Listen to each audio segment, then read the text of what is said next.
नमस्कार दोस्तों। मेरी कविता जो एक 14 से 16 साल के बच्चे की व्यथा है।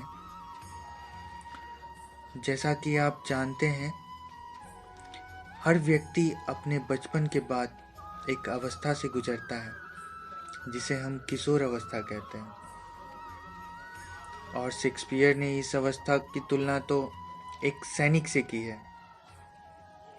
दोस्तों, मेरी ये कविता उसी अवस्था से गुजर रहे एक लड़के के मन की व्यथा है। कृपया पूरी कविता ध्यान से सुनिए और आप अपनी किशोर अवस्था की यादों में खो जाइए। ये कविता थोड़ी मार्मिक है, तो इस कविता को थोड़ा धैर्य के साथ सुने दोस्तों। तो पेश है मेरी कविता।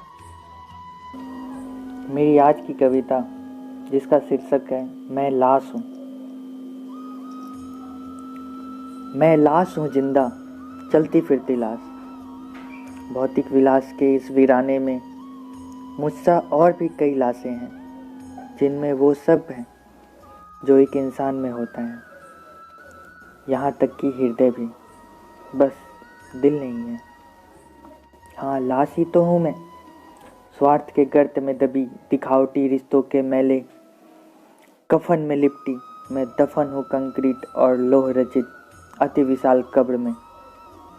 कभी कभी मैं निकल भागता हूँ इस कब्रगाह से, प्रकृति के स्वर्णिम आंचल में, चंद पल के लिए डूबते सूरज की अलसाई किरणों को चूम,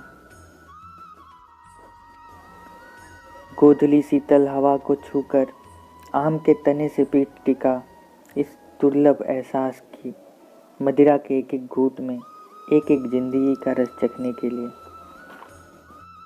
कि तभी कर्तव्य और अभिमान के यमदूत मुझे दर्द बूझते हैं।